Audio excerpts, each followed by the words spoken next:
would say would be Jago, because that is actually Spanish for James. It's not Saint Jaime. It's not Saint Jaime. Or it's Santiago. I think Jaime is a hibiscus. That's how you say hibiscus in Spanish. No, that's Jaime. Hyman, I believe. Jicama. Oh, Jicama. Okay. Jicama. Jicama. Jaime. You know what I love about you two is you don't use crutch words. You know. What's a crutch? It's a filler word. Oh God, no, yeah, no. Ramzy, your act in Jordan, man, was phenomenal. What is that all about? Thanks. Just a well-deserved text message. I don't know if you guys have heard of Casey Montoya. She's the weather lady for KTLA, and I'm counting the text messages right now on my phone. She sent me 4 of them, and I give you the number if you guys don't believe me. You can type it in, but no, this is the her name, her number. Casey Montoya. Oh no, that's WGN. That's in Chicago. Okay, my fault. Yeah. Why are you getting texted by a weather woman? They're fucking touchy. They're sensitive in Chicago, bro. Mm-hmm. Well, because... Yes? I think that, yeah, they are really... But why are you getting texted by a weather woman now? What'd you do to her? Sensitive and touchy, and it's people are. I was on. She said that she grew up in Palm Springs. She's just. I think she might want to interview me. I think she's kind of prepping me up, or like. Yeah. You know, prepping me up for it. I'm not sure, but when I typed in I didn't. I told her she's an excellent weather lady, and she didn't say like thanks or anything. That was the last text message I sent her. But I don't know, man. So yeah, it was a great show. You know, it's making waves. I was in a Spanish news. Gabriel Iglesias commented, it's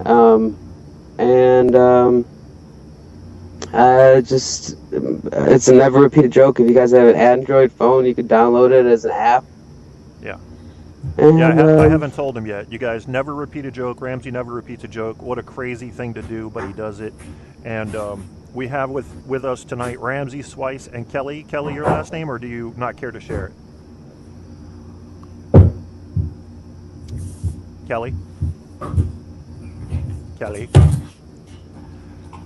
Is Kelly still there, Ramzy? Yeah, I can hear her going through her. I was trying to tell our listeners that didn't know who you were, what your full name was, unless you don't want to share it. My full name is Kelly Lincoln. It's green. Kelly Lincoln. Kelly Lincoln, it's green? It's a long story. Okay, I want to hear it. Okay. This is not the name on my birth certificate. Mm-hmm. People just have difficulties. When people can't spell your name or tell you it's not pronounced the way it's pronounced because of the way it's spelled, then you need to change it. I see. So, group of friends of mine from Fair one evening, and I sat in this restaurant in San Francisco, and they were getting, and we was like, I need to come up with a new name, and they were getting more and more intoxicated. The Star Trek fans there decided that 2 shades of green would work. One was an A's fan, so for the Kelly green, you know, Scotty, it's green. That's how it came about, and it's a lot of fun because I was working stage managing a show, and the producer kept coming up to me going, I don't think you're Jewish. What kind of Jewish name is Lincoln? And kept us up and up, and it finally got to the point where I'm biting my lower lip after a power failure during the second act. And afterwards, she's coming up to me and just shaking her fingers in my face. And I was biting my lip because I wanted to ask her what kind of Jewish name was Dick. Well, it's a reasonable question, I think. Because that was her last name. That is her last name, Dick. What a name. That's just, And, I couldn't live with that. I'd change that name in a second. I'd rather be called Barco than Dick. Yeah. I think sausage would be worse. Nah. You might. Sausage. Kelly, trust me, sausage would be a lot worse. Because you know why, Kelly? Because then you'd be going around, you'd grow up, and your whole entire life would be like, hey, sausage, nice buns. And you'd just be fucking, you would just be traumatized from a childhood. Going back to that, I changed my entire... Nice buns. Going back to the name change, I changed my first and last name. And it made me happy to change it because I got really tired of being asked how many wishes they would get if they rubbed me. All right. So your first name used to be Jeannie. Yeah. Or if you wanted to get pretentiously Dutch about it, Jean. Or Joanna. That would have been awesome if you would have been Jeannie and you would have had an alcohol problem. We could say, hey, Jeannie's in the bottle again. Yeah. See that's my comedy. Ladies and gentlemen, now you know why I changed my name. Yeah. Or if we could say, the Aladdin and Genie show for tonight. That's secretly I'm Aladdin.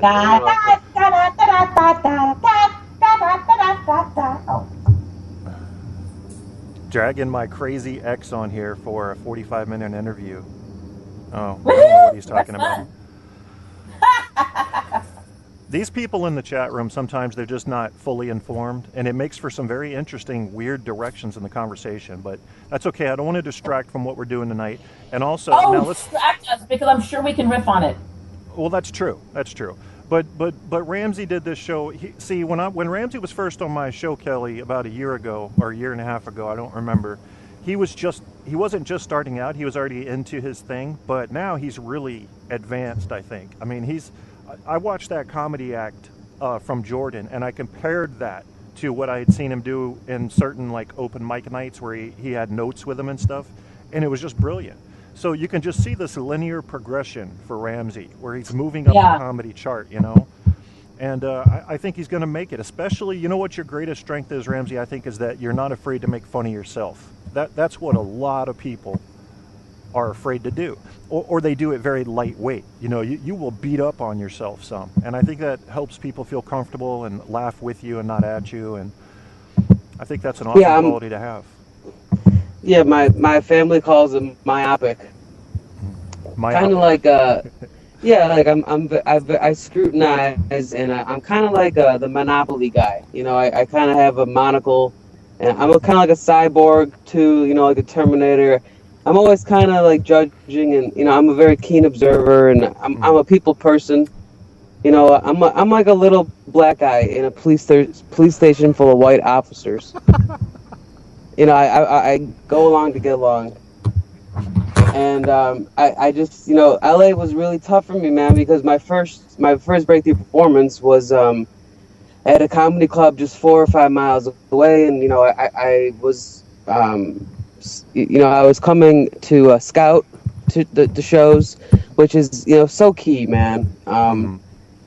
If you go take a shot in the dark, which I have done. I've done 83 episodes, 53 comedy clubs, and I have just driven an hour and a half with Brent, this kid who fucking will turn the wheel on you like Rain Man, I swear to God, you gotta constantly keep him in check. He's constantly talking about underwear and just, oh man, dude, it's just like stuttering, and it's just such a basket case.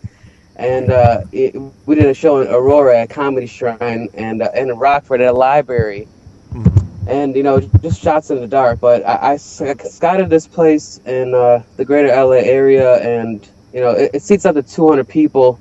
Or maybe even 300. It's just the biggest comedy club I've ever been to. Just enormous. Yeah. And so I go on, and I have it all planned out, and everything. My set is just so, it's like playing the piano. I'm completely jacked up, and just I'm lucid and fluid, and I go on stage, and then I realize, because the TVs are on in the bar area, that this happens every 3 years or 4 years, that there's the San Diego Chargers, the San Francisco 49ers, and the Oakland Raiders are playing. Oh boy! All on the same fucking day, on a Saturday. On a Saturday, it was on a Saturday, and so everybody's fucking watching the 3 fucking football teams in California, which is Oakland, San Diego, and San Francisco. Yeah. And that was the one night in the 4 years. It's like a leap year, like that I chose to do comedy. And everyone was watching football, and so that was my first show, coming out here.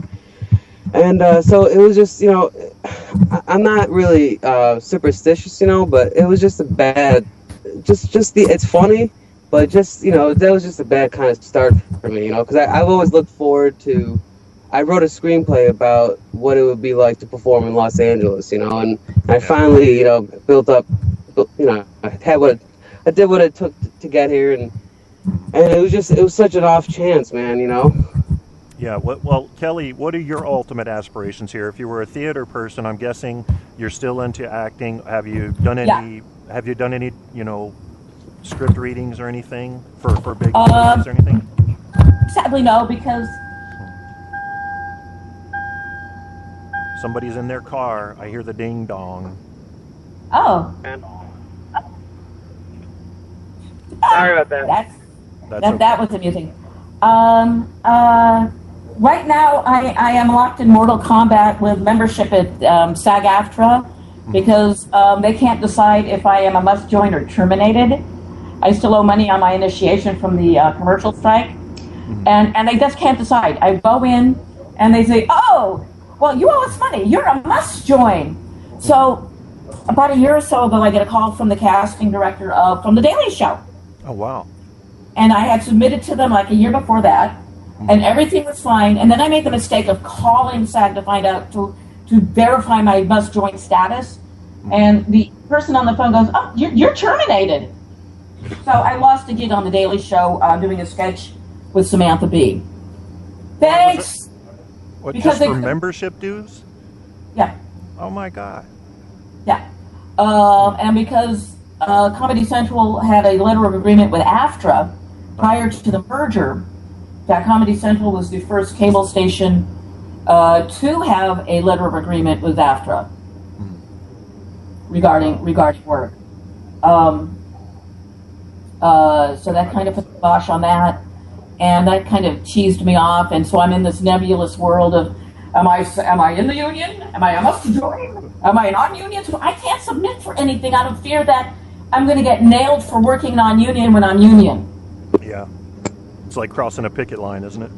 Yeah. That's how I got sistered into SAG, was during the commercial strike, because I was a member of AFTRA first, and they sistered in everybody that had worked on this, worked in the office, and had worked, supported the strike, and was out there every day. But about a few months ago, I did a staged reading of a one-act play at Dixon Theater here in New York City on the Lower East Side. And last week, we were all told that the theater picked it up for a one-shot performance next month. So I go into rehearsal for that next week. Oh, okay. All right. And, What is it? And it's a one-act surrealist play called Flies in the Void. And I was rereading it today, and it's like, well, is this real time? Is this taking place in his head? And do the flies actually represent the people he's killed? Okay. But that's because it's a huge unanswered question about exactly where this, because of the way it's written and being staged, it's a very nebulous world that we enter into as far as real time. Is this a real space? Is it not a real space? Are we witnessing flashback sequences? Is this real? You just don't know. It's well written. It's a great play. I'm very happy to be doing it. I'm playing the kid's mother, which isn't bad for a 60-year-old broad.